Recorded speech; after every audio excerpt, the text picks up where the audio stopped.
సాగర పూర్ణత్వం తన మీదనే ఆధారపడింది. వాడు బ్రహ్మజ్ఞాని. కాబట్టి అప్పుడప్పుడు ఆనందాన్ని పొందేటువంటి వాడు ఈ బావుల్లాగా చెరువుల్లాగా ఒకప్పుడు పూర్ణంగా ఉండే ఒకప్పుడు శూన్యంగా ఉంటాడు, ఒకప్పుడు ఆనందంగా ఉండే ఒకప్పుడు దుఃఖంతో ఉంటాడు. కానీ బ్రహ్మజ్ఞానం కలిగినటువంటి వాడు సాగరంలాగా నిత్యపూర్ణుడై ఉంటాడు, నిరంతరం పూర్ణుడుగా ఉంటాడు. వాడి పూర్ణత్వం పెంచేవాళ్ళు లేరు, తగ్గించేవాళ్ళు లేరు. ఎందుకని? అది మరొక దాని మీద ఆధారపడి ఉండేది కాదు, మరొకరిని ఆశ్రయించుకొని ఉండేది కాదు. తన పూర్ణత్వం తన మీదనే ఆధారపడి ఉంది. వాడు నవ్వచ్చు, మరీ వికటాటహాసం చేయొచ్చు, లేదా ప్రశాంతంగా మౌనంగా ఉండొచ్చు. వాడు మాట్లాడచ్చు, మాట్లాడకుండా ఉండొచ్చు. వాడు అందమైన బట్టలు వేసుకోవచ్చు, కౌపీనవంతగా ఉండొచ్చు. అందువల్ల అపి కౌపీనవంత అపి. ఇలా ఉంటే జ్ఞాని అని చెప్పడానికి లేదు. అందువల్ల కౌపీనవంత అపి అయినప్పటికి కూడాను అని అనడం వల్ల కారణం అదే. ఎందుకని? తన యొక్క పూర్ణత్వాన్ని తన మీదనే ఆధారపడింది, వీటి మీద మాత్రం కాదు. దేహమే తాను కానప్పుడు దేహం మీద ఉండేటువంటి బట్టలను బట్టి అతన్ని ఎట్లా మనం నిర్ణయం చేస్తాం? సీది. కాబట్టి సముద్రం ఏది? సముద్రం తన పూర్ణత్వానికి మరొక దాని మీద ఆధారపడకుండా ఉండేది సముద్రం. అంతేగాని సముద్రం ఒకప్పుడు అలా అలా అలా అలా మెల్లమెల్లగా అలలు కదులుతూ ఉండొచ్చు. సముద్రంలో ఒకప్పుడు బ్రహ్మాండంగా కెరటాలు విజృంభించవచ్చు. ఒకప్పుడు సముద్రం ప్రశాంతంగా కనిపించవచ్చు. ప్రశాంతంగా కనిపించిన అది సముద్రమే, మెల్లమెల్లగా అలలు కదిలిన అది సముద్రమే, భయంకరంగా కెరటాలు విజృంభించిన అది సముద్రమే. మెల్లగా నవ్వాడు అనుకోండి, మందహాసం, బ్రహ్మజ్ఞాని. హాహాహా అన్నాడు అనుకోండి, బ్రహ్మజ్ఞాని. ప్రశాంతంగా రమణలాగా ఉన్నాడు అనుకోండి, బ్రహ్మజ్ఞాని. అలా నవ్వితే బ్రహ్మజ్ఞానే, ఇలా మాట్లాడకుండా ఉంటే బ్రహ్మజ్ఞానే, అలా గ్రంథాలు రాస్తే బ్రహ్మజ్ఞానే, ఇలా రాయకుండా ఉంటే బ్రహ్మజ్ఞానే. ఇవి ఏవి కావు. బ్రహ్మజ్ఞాని ఏదైనా చేయొచ్చు. ఏదో చేయడం బ్రహ్మజ్ఞానం కాదు, జ్ఞానం కలిగి ఉండడమే బ్రహ్మజ్ఞానం.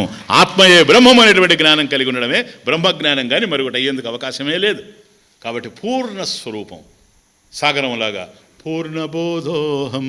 చూసారా, ఇంతవరకు దేహాభిమానం పరిహృత్య దూరాత్. ఏమనుకుంటున్నావు? అహం దేహ.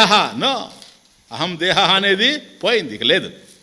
ఇది అభిమన్యతే, అది అభిమానం, దేహాభిమానం. కానీ ఇక్కడ లేదు. పూర్ణబోధోహం ఎగ్జాంపుల్ అది. ఏది? సముద్రం. అంతే. కాబట్టి సాగరం ఎట్లాగైతే పూర్ణంగా ఉందో, తన పూర్ణత్వానికి ఏ జలాల మీద ఆధారపడకుండా తన మీదనే తాను, సాగర పూర్ణత్వం అనేది సాగరం మీదనే ఎట్లాగైతే ఉందో అట్లాగే నేను పూర్ణబోధ. అహం పూర్ణబోధ. బోధ జ్ఞానం. పూర్ణబోధ పూర్ణ జ్ఞాన స్వరూపుణ్ణి. పూర్ణబోధోహం సదానంద. అనంతమైనటువంటి వాడు గనక సదానంద, నిరంతరం ఉండేటువంటి ఆనందం. పూర్ణ బ్రహ్మోహం అజనిర్మమోహం. అజనిర్మమోహం బుధజన భజనీయో. అజనిర్మమోహం బుధజన భజనీయో. అజరోహం అమరోహం అమృత స్వరూపోహం. అజరోహం అమరోహం అమృత స్వరూపోహం. నిజపూర్ణ మహిమని నిహితమహితోహం. పూర్ణబోధోహం సదానంద పూర్ణబోధోహం. పూర్ణ జ్ఞాన స్వరూపుణ్ణి నేను. ఎలాగైనా ఉండొచ్చు. నా జ్ఞానానికి అవధులు లేవు, పరిధులు లేవు. అంటే కలు భాగ్యవంత అని ఎవరైతే అనుకుంటున్నామో మనం, జీవన్ముక్తుడు, నిత్యముక్తుడు, అతడు మాట్లాడితే ఇది అనుభవం. అజనిర్మమోహం. పుట్టుక లేనివాడిని. అది అజహ, పుట్టుక లేదు. కాబట్టి పుట్టింది దేహం. పుట్టుక లేదు కనుక నేను దేహము అనేది లేనివాడిని. దేహం నేనైతే, నేను దేహం అయితే దేహానికి సంబంధించిన వాళ్ళంతా నా వాళ్ళు, నాది, మమ. అహం కదిలితే మమ, నా. అజ నిర్మమోహం, అజ పుట్టుకలేని వాణ్ణి కనుక నేను దేహం కాదు.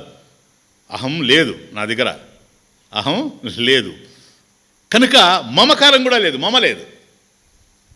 అహం మమేతి నా, ఈ రెండు లేవు.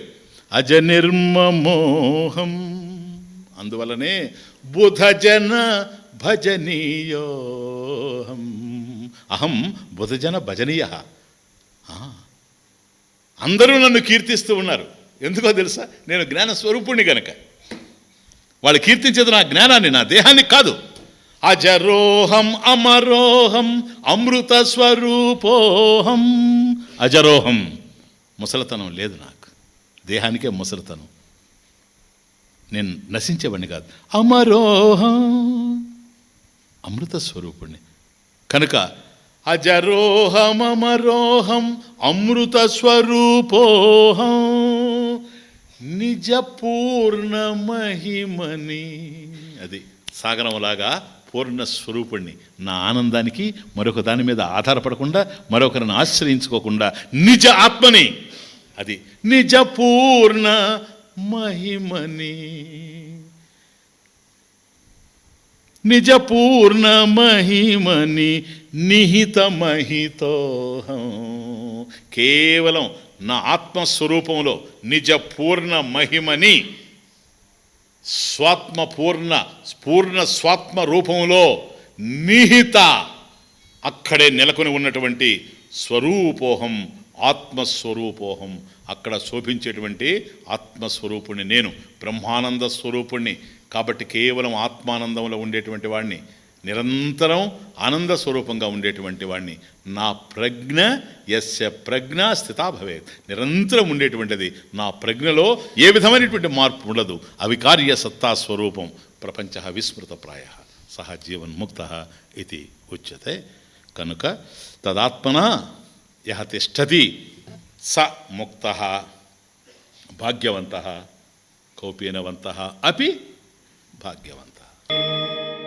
ఓం పూర్ణమదః పూర్ణమిదం పూర్ణాత్ పూర్ణముదచ్యతే పూర్ణస్య పూర్ణమాదాయ పూర్ణమేవావశిష్యతే. ఓం శాంతి శాంతి.